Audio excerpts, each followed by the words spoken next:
Hi und herzlich willkommen. Mein Name ist Kathi und ich möchte dir heute zeigen, wie du dieses Muster von den Pfoten in ein Tuch bekommst. Das Muster hier besteht aus 5 Maschen und ist auf 3 Runden ausgelegt. Ja, das kann man unendlich weit häkeln, so weit wie du möchtest, um deinen kompletten Boppel oder nur irgendwo mit einarbeiten möchtest. Das kannst du natürlich auch tun. Ich zeige dir jetzt einmal sozusagen in einem kleinen Abschnitt, wie man das so hinbekommt. So, das Tuch hier, das häkele ich mit einer 3,5er Nadel. Ich nehme aber jetzt, um es dir zu zeigen, eine 4er Nadel und einmal ein bisschen Garn. Ich tue es gerade mal rüberstellen. So. Du kannst natürlich egal welches Garn nehmen und egal welche Nadelstärke. Das ist alles dir überlassen. Als erstes mache ich meinen Anschlag. Und wie immer starte ich mein Tuch mit 4 Luftmaschen. 4. So, diese 4 Luftmaschen schließe ich zu einem Ring. Du kannst natürlich auch mit diesem magischen Ring starten, wenn du das lieber möchtest. Dann ist das auch gar kein Problem. So, jetzt habe ich ja hier meinen kleinen Ring und da gehe ich jetzt 4 Luftmaschen nochmal nach oben. Die ersten 3 Luftmaschen sind ein Stäbchen und eine Luftmasche kommt bei mir da immer extra mit dazu. So, in diesen Ring häkel ich jetzt noch 6 weitere Stäbchen.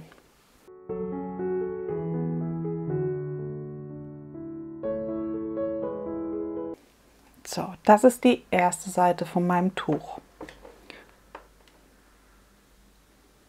So, ich hole dich jetzt mal ein bisschen näher ran, damit man das alles ein bisschen besser einfach sieht.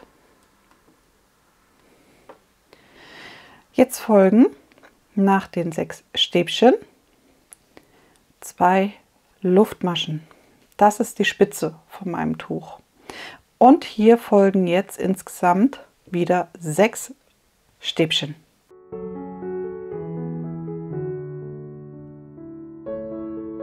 So, das letzte Stäbchen machen wir wie sozusagen den Start, eine Luftmasche und dann noch ein Stäbchen. Das hier Stäbchen, das letzte sind sozusagen meine 3 Luftmaschen. So, jetzt kommt das zum Wenden, also gehe ich wieder 4 Luftmaschen nach oben. Wende meine Arbeit und häkel hier in den Zwischenraum 2 Stäbchen rein.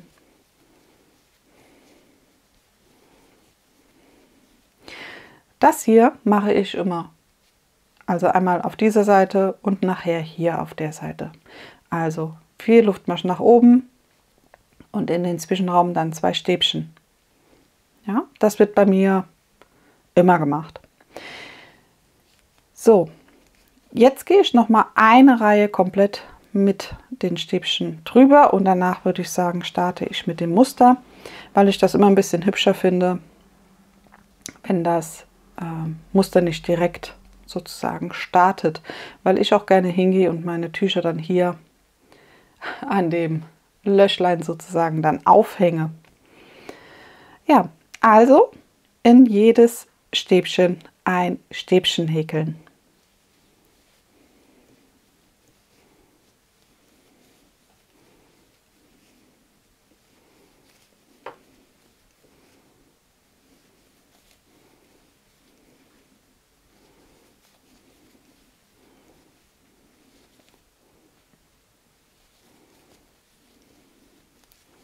So, jetzt bin ich wieder an meiner Spitze Und da kommen immer 2 Stäbchen, 2 Luftmaschen, 2 Stäbchen rein.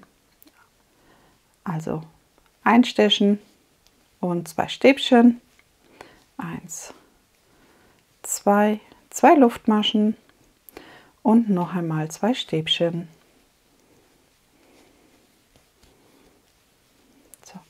Und hier wieder auf dem Rückweg in jedes Stäbchen ein Stäbchen.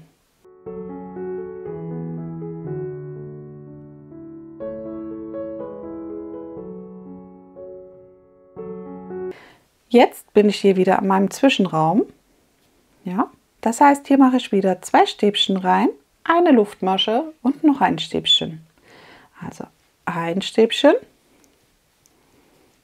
2 Stäbchen, eine Luftmasche und noch ein Stäbchen. So. Das ist jetzt sozusagen die zweite Runde. Jetzt gehe ich wieder 4 Luftmaschen nach oben, wende mein Tuch und in den Zwischenraum wieder 2 Stäbchen. So. Jetzt hatte ich ja gesagt, für die Pfote benötige ich 5 Stäbchen. Und dann schaue ich jetzt mal gerade, wo die Mitte ist. So, 2, 2. Also hier wäre die Mitte. Das heißt 2, 4. Ganz mittig kriege ich es nicht hin. Das heißt, ich mache die ersten beiden Stäbchen, die ersten beiden Maschen hier von den Stäbchen auch als Stäbchen. 1, 2. Dann folgt noch ein Stäbchen in die nächste Masche. Und dann häkele ich 3 Luftmaschen. 1, 2, 3. Und ich überspringe dann auch 1, 2, 3 Stäbchen und steche hier in dieses ein. Also 1, 2, 3 und mache in die vierte wieder ein Stäbchen. So, das ist sozusagen dieser Pfotenballen. So, und jetzt folgt wieder alles in jede Masche ein Stäbchen. Also alles nochmal mit Stäbchen. So. Also noch 4 Stäbchen gemacht. Jetzt bin ich wieder an der Ecke. 2 Stäbchen, 2 Luftmaschen und 2 Stäbchen. Und da ich mein Tuch oder das Muster gerne symmetrisch hätte, gehe ich jetzt hin und zähle auch hier wieder 4 Maschen ab, die ich zum Stäbchen mache. Also es folgen dann sozusagen 4 Stäbchen. Und das vierte. Jetzt kommen wieder die 3 Luftmaschen. 1, 2, 3. Und dadurch überspringe ich auch wieder 3 Maschen und in die vierte kommt mein Stäbchen. So. Und den Rest fülle ich jetzt auch wieder auf mit Stäbchen bis zum Ende. So. Und hier wieder in den Zwischenraum 2 Stäbchen, eine Luftmasche und noch ein Stäbchen. Das könntet ihr auch weglassen oder das kannst du auch weglassen, wenn du das nicht möchtest. Ich mache das immer gerne so, weil ich das gern mit so einer leichten Wölbung habe, das Tuch. Die ist nachher nicht mehr so zu sehen, weil sich das schon relativ glatt dann legt, aber ich habe das halt lieber. Deswegen mache ich das. So, wieder 4 Luftmaschen nach oben.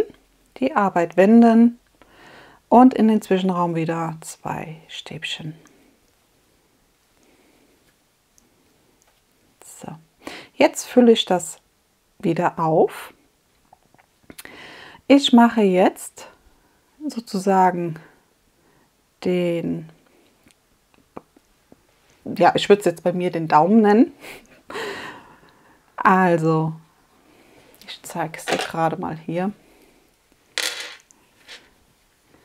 Hier die zwei kommen jetzt dran. Das heißt,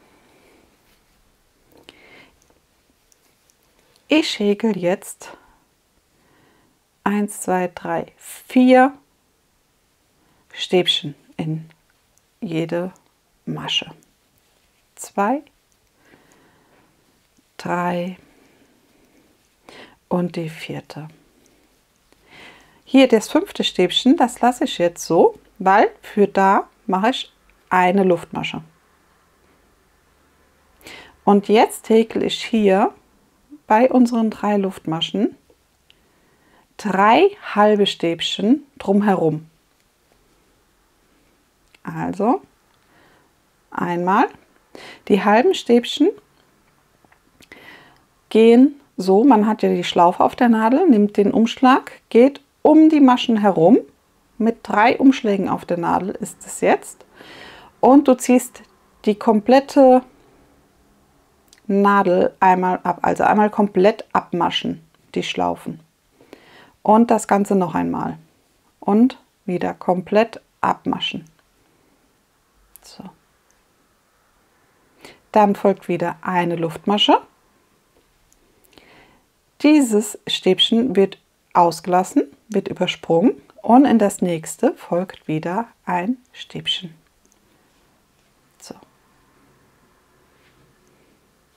Und jetzt fülle ich das Ganze wieder auf, bis ich an der Ecke von meinem Tuch bin. Also in jede Masche ein Stäbchen. So, an der Spitze wieder 2 Stäbchen, 2 Luftmaschen und 2 Stäbchen. So. Und hier zurück arbeite ich jetzt wie hier, damit es genau gleich ist. Also hier habe ich ja jetzt 1, 2, 3, 4, 5 Stäbchen und die setze ich jetzt hier auch dran. Also in jede Masche ein Stäbchen, bis ich 5 zusammen habe. 1, 2, 3, 4 und 5.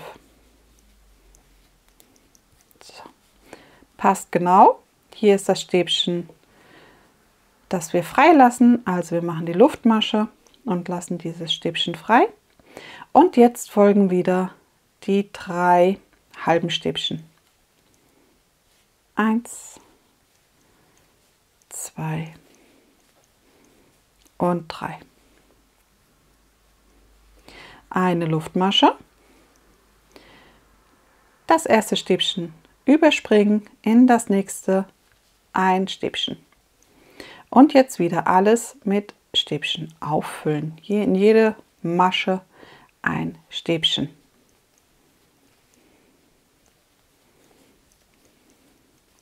So. Hier in den Zwischenraum wieder 2 Stäbchen, eine Luftmasche und noch ein Stäbchen. Jetzt wieder 4 Luftmaschen, die Arbeit wenden, 2 Stäbchen in den Zwischenraum. Du könntest jetzt starten, weil hier hast du zum Beispiel auch 1, 2, 3, 4, 5, 6 Maschen frei. Das heißt, du könntest jetzt hingehen und hier auch nochmal eine Pfote reinhäkeln. Ich mache das jetzt nicht. Ich zeige dir jetzt, wie ich hier einmal das Muster für die Pfote beende. Ja, also bei mir kommt jetzt in jede Masche ein Stäbchen.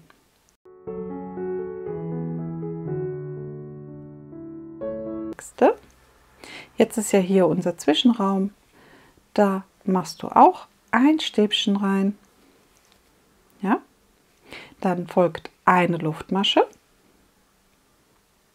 Und dann häkelst du ein Stäbchen, du lässt einen frei, 2 frei, hier in das dritte ein Stäbchen rein. So, nochmal eine Luftmasche Und hier in den Zwischenraum nochmal ein Stäbchen. So, und jetzt folgt wieder in jede Masche ein Stäbchen.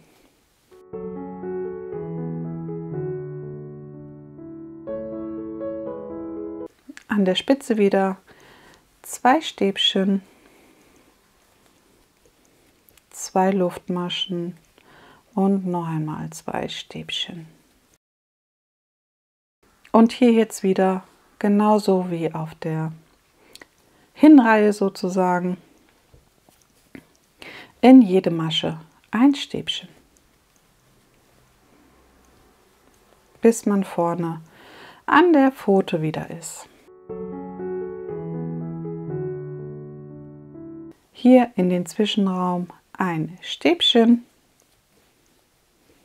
eine Luftmasche und hier jetzt auch wieder 1, 2 in die dritte, also 1, 2, 3 in die dritte, ein Stäbchen, eine Luftmasche und hier in den Zwischenraum wieder ein Stäbchen.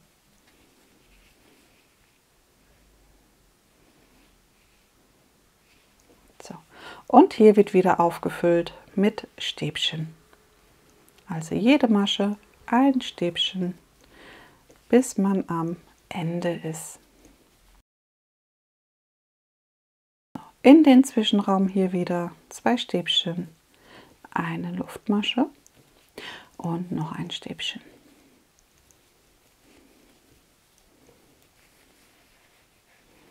Ja, und das ist eigentlich das ganze Pfotentuch. Jetzt gehst du wieder mit 4 Luftmaschen nach oben, wenden und in den Zwischenraum wieder 2 Stäbchen. Ich bin hingegangen bei meinem Pfotentuch und habe immer hier das erste Stäbchen, was ich dann immer hatte, von der Vorderreihe, habe ich immer noch als Stäbchen gehäkelt.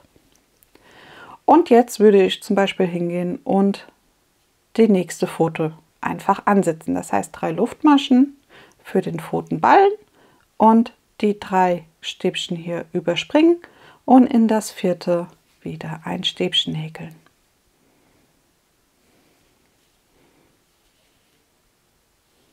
Ja, und hier würde ich jetzt auch, wir machen es einfach mal gerade, einfach mit Stäbchen weiter häkeln. So, hier in den Zwischenraum ein Stäbchen bei dem C und dann nochmal das Stäbchen von der Mitte in den Zwischenraum nochmal ein Stäbchen und dann noch ein Stäbchen. So, und dann hat man auch die Pfote schön und hier startet schon die nächste und hier würde ich jetzt auch hingehen. Ja, vom Gefühl her noch einmal ein Stäbchen und dann die 3 Luftmaschen, 1, 2, 3 überspringen, in das vierte wieder ein Stäbchen und dann wieder auffüllen, bis ich an der Spitze bin, an der Tuchspitze.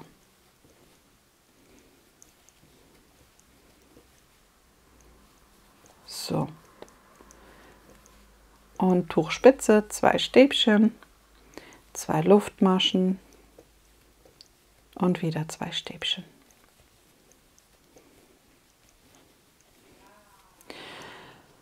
Ja, und das ist sozusagen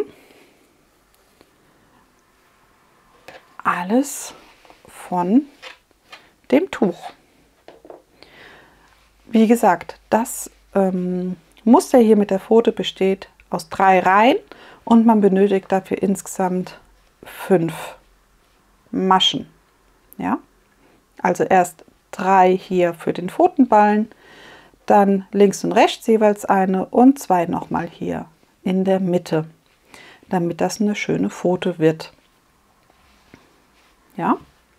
Und du hättest jetzt, wie gesagt, auch hingehen können und hier noch eine Pfote gleich schon dran setzen, aber mir persönlich gefällt es besser, wenn die halt so ein bisschen getrennt voneinander sind. Ja? Aber das ist Geschmackssache, also das kann man wirklich so machen, wie man das möchte. Ja, denn ja, da ist ja jeder sich frei überlassen.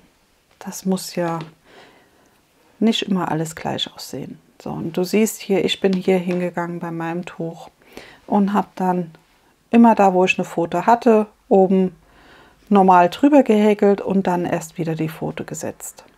Ja, also nebendran. Links und rechts dann eine laufen lassen. Dann wieder in die Mitte gesetzt und wieder links und rechts eine laufen lassen. Ja?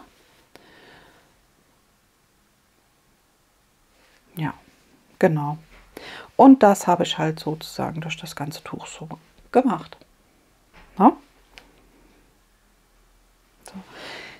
Wenn du das zum Beispiel nicht so spitz haben möchtest oder nicht so gekrümmt haben möchtest, dann kannst du natürlich hingehen und zum Beispiel hier oben an der Spitze mehr Maschen reinsetzen.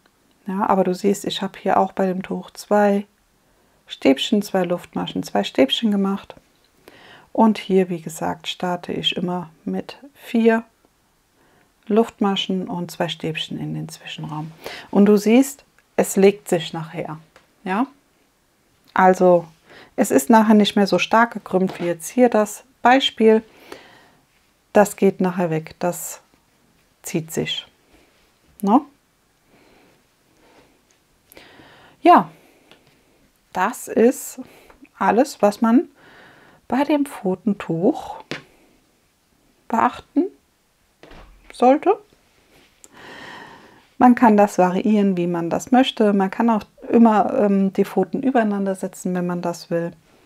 Da ist deiner Fantasie keine Grenzen gesetzt. Das kannst du tun, wie du das möchtest.